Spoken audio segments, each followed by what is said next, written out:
ఎందుకుంది? Will ensure transparency in appointment of judges అని chief justice of India గారు అన్నారనమాట.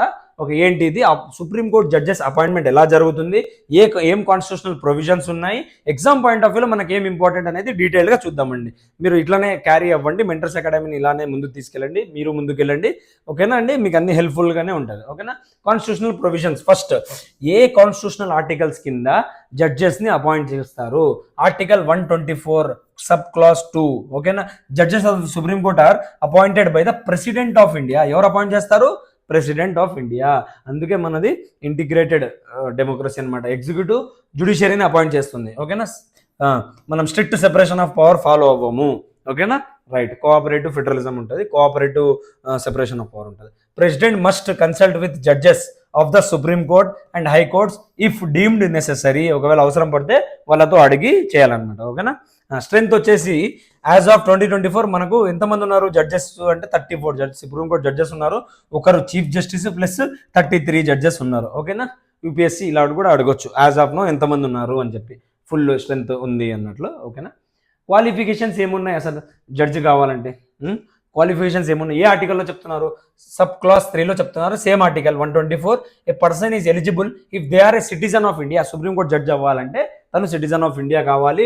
Have served as a high court judge for at least, high court జడ్జిగా 5 ఏళ్ళు పనిచేసి ఉండాలి, లేదా అడ్వకేట్గా హైకోర్టు అండ్ అడ్వకేట్గా 10 సంవత్సరాలైనా ప్రాక్టీస్ చేసి ఉండాలి.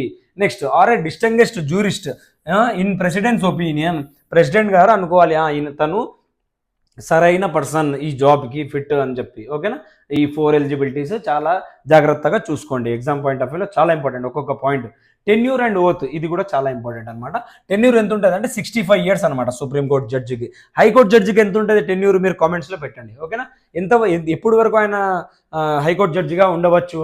Takes an oath before the president oath తీసుకుంటాడు, సుప్రీంకోర్టు జడ్జెస్ తీసుకుంటారు, to uphold the constitution, sovereignty and perform duties without fear or favour అని చెప్పి ఈ మాటలు చెప్తూ ఓత్ తీసుకుంటారు అనమాట. శాలరీస్ అండ్ కండిషన్స్ ఎలా ఉంటాయి చూడండి, మీకు అన్ని ఒక చోట పెట్టాను అనమాట, డీటెయిల్గా ఎక్స్ప్లెయిన్ చేస్తున్నాను. డిటర్మైన్డ్ బై పార్లమెంట్, సబ్జెక్ట్ కూడా స్టార్టింగ్ కూడా కవర్ అయిపోతుంది మీకు ఇక్కడ. డిటర్మైన్డ్ బై పార్లమెంట్, వీళ్ళ శాలరీస్ ఎవరు డిసైడ్ చేస్తారంటే పార్లమెంట్ డిసైడ్ చేస్తుంది. పెయిడ్ ఫ్రమ్ ద, దేని నుంచి తీసుకుంటారు వీళ్ళ శాలరీస్ ఇస్తారు అంటే కన్సాలిడేటెడ్ ఫండ్ ఆఫ్ ఇండియా. ఓకేనా. అందుకే ఇండిపెండెన్స్ ఉంటుంది వీళ్ళకు. Cannot practice consolidated fund of India article ఏంటి అనేది మనం వచ్చినప్పుడు మళ్ళీ అంతా డీటెయిల్గా డిస్కస్ చేద్దాం దాని గురించి. Cannot practice law after retirement, వీళ్ళు రిటైర్మెంట్ తర్వాత లా ప్రాక్టీస్ చేయలేరు. ఓకేనా. సింపుల్. ఇలా యూపీఎస్సీ ఇలాంటి మాటల మీదనే వేస్తుంది అన్నమాట ఎగ్జామ్ క్వశ్చన్స్, ఇలానే పడతాయి అనమాట. ఓకేనా.